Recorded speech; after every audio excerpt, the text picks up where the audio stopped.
I have an interest in all things technical, and cameras are one technical device that have come a long way, even in my lifetime. What was their beginning? When did someone get the great idea to freeze a moment in time? The camera is an invention that everybody knows about and still uses today. It has come a long way in its development from the 1800s.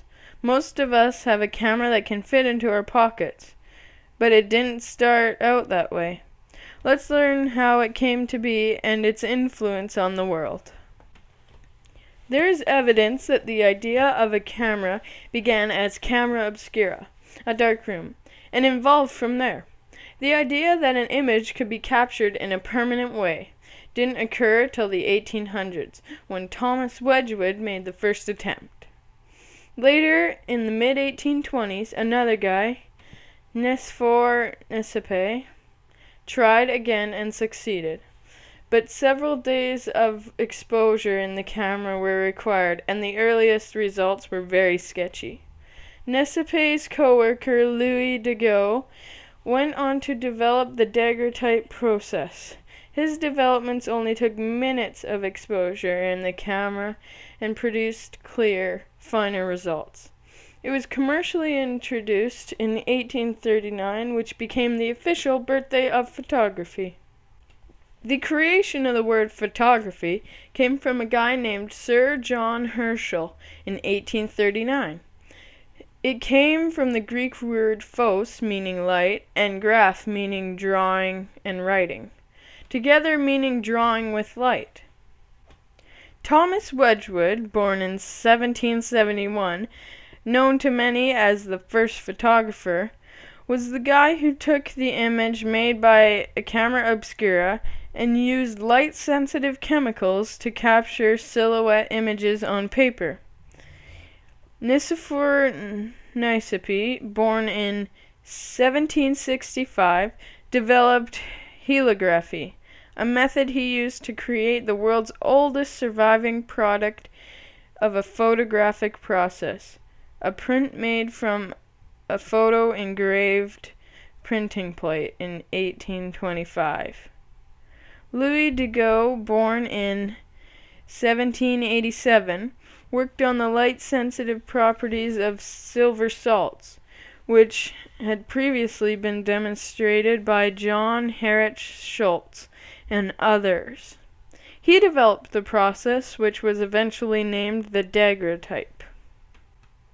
This slide shows one of Nicepe's photos, made using the camera obscura, called View from the Window at La Grasse, around 1826 or 1827, the earliest surviving photograph of a real-world scene.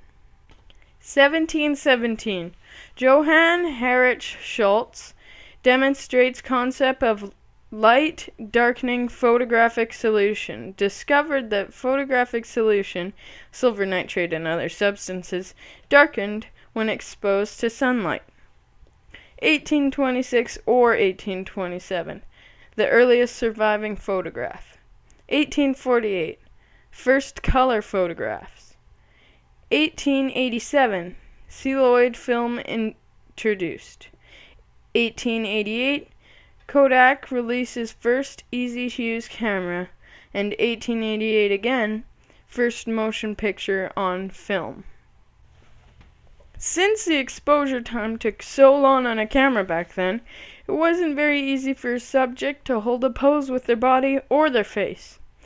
The old cameras took as long as 15 minutes for exposure. Could you imagine holding a cheese face for 15 minutes? They were often asked to say prunes for a more natural pursed-lipped look. A second reason why a photo subject in the 1800s wouldn't be wearing a smile is because in that era they thought a cheesy smile made you look like a drunk, a clown, or a poor person. It wasn't good for your social status. Not until the 1900s, with the arrival of the Kodak Brownie camera, did it become easier and more popular to smile for a camera. Here's a list of the old-fashioned cameras in the 1800s. I will discuss each of them in the slides coming up. the camera obscura, the daguerreotype, calotypes, dry plates, and film. The first kind of camera was the camera obscura. The word camera obscura is Latin for dark room. It was the first attempt at a camera and was essentially a box or room with a hole in one side of it.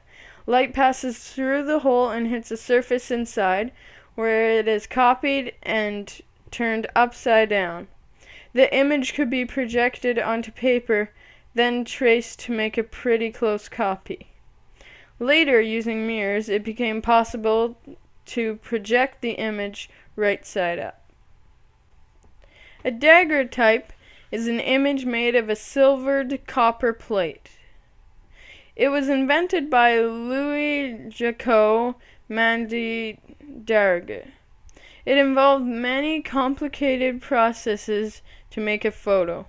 This slide shows the polishing, sensitizing, exposure, developing, fixing, gliding, and sealing it.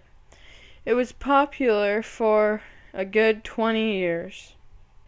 The calotype used a process that involved paper coated with silver iodide. This process was an advancement because it made it possible to make multiple copies of the same photo. It made the first negative, though because it was on paper, it wasn't as clear as the daguerreotype.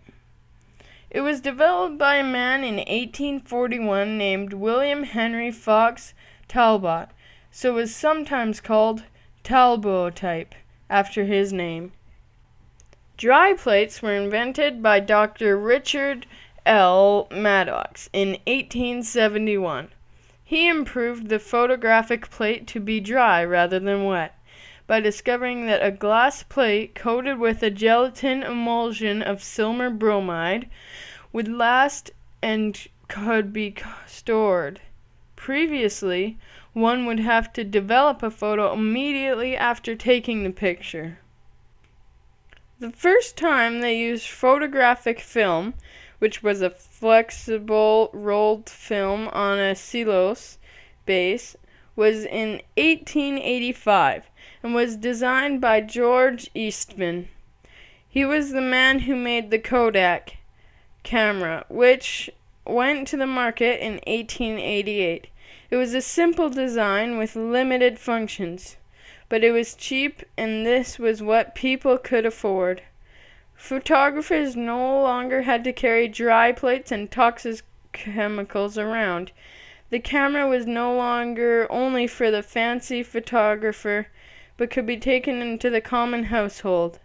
The first Kodak camera came preloaded with enough film for 100 exposures, but when you finished the roll, had to be sent to the factory for processing and reloading. Here is a Kodak ad. You press a button and we do the rest. This is a poster showing the progression and style of cameras made in the early 1800s to the end of the 1800s. The middle class, in the time of the Industrial Revolution, enjoyed having self-portraits. These oil paintings had usually been done by an artist, but it was proven that a daguerreotype portrait could be done for a lot less money. People also liked photos of places they had traveled, or architecture, as shown on the slide. The landscapes, so in the 1850s, men like Robert Macpherson, who took pictures of Rome, helped to push this new way of recording things, rather than by painting or engraving. Photography was not an easy process, though, and the materials and the process to develop the photos was complicated. Cameras didn't become popular, especially to the general public, until 1884, when Eastman invented the film camera called the Kodak. In the 1800s, it was a complicated process to take photos as well as get them into a print. The cost of the equipment and the developing chemicals was expensive. It wasn't convenient to carry around a huge camera like they had in the early days. It took too many years of trying to make the photography process more easy, inexpensive, and compact. It involved many different inventors to get the chemicals and film figured out. This table shows us the shift that occurred during the 90s when people changed from using film cameras to using digital. You can see that in 2003, just after we were born, there was a shift and more people were buying digital cameras. The camera, as you know, holds a memory that sometimes we will forget until we look at the photo again. It is a pretty special invention. It is awesome to be able to look at pictures of things that happened in the past which will trigger our memories of the good old days, as well as personal photos that can keep people and places in our minds. We can record history in photos. A photo says 1,000 words, so one look at an old war scene can give us a great idea as to what it would have been like. Photos, and the camera in particular, opened our eyes to the world in the 1800s. People in New York could now see a photo of what was like to be a slave on a plantation by looking at a photo, and could understand they needed to end slavery. We can look into the past at old ways of doing things, older versions of cars, fashion, buildings, etc., and had a huge and lasting effect on our learning. We have many textbooks and manuals that include photos to teach us things in a much easier way than before. The camera has done so much for our society. Some of it's good and some of it's bad. The camera is so accessible now, and most of us have it on our phones, which we carry with us constantly. It has enabled anyone to record important world events like earthquakes, fires like the recent Fort Mac fire, accidents like the recent incident with the gorilla, etc. It adds to our understanding of world events. It can be used to catch people in crime, which can lead to their arrest. It can be used for self-expression, with many people taking artistic photos wherever they go and in wild places, thanks to cameras like the GoPro. People have become better photographers as they are practicing all the time, and can quickly view the image to see if they did it right. Fashion and other industries are positively influenced as images of new clothes, hairstyles, and products can hit the internet in minutes. It is so easy to take a photo of someone that it can be used negatively, as well as taking pictures of people without them knowing, and making pictures public really quickly on sites like Instagram and Facebook. It can drive people crazy at concerts and sporting events where everyone has their arms and elbows in your face trying to get the shot.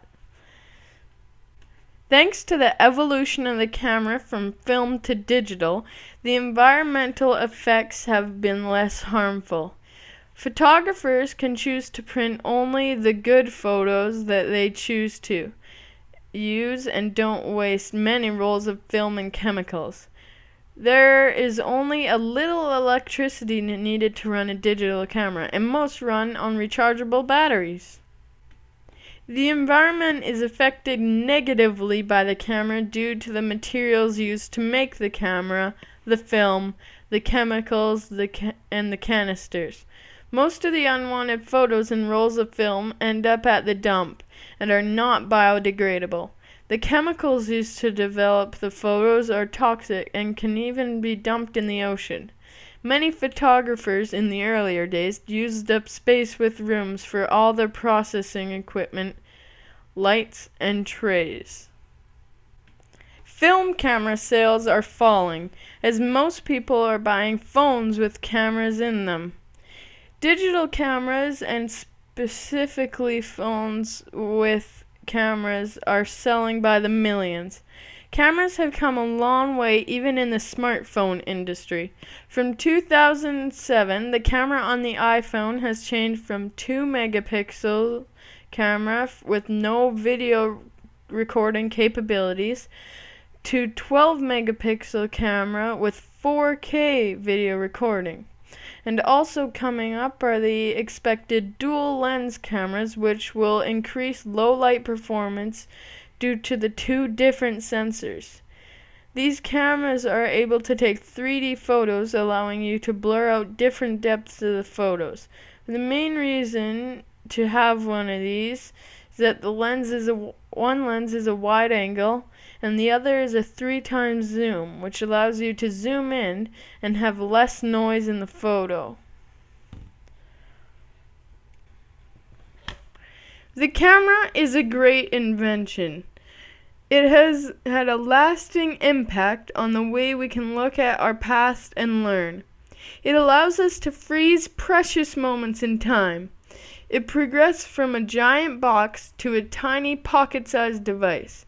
It went from the hands of one skilled and patient photographer to use to virtually everyone being able to take photos. It changed from a very difficult chemical development process to an upload on a computer. It allows us to have more creative and artistic ways to share our lives every day.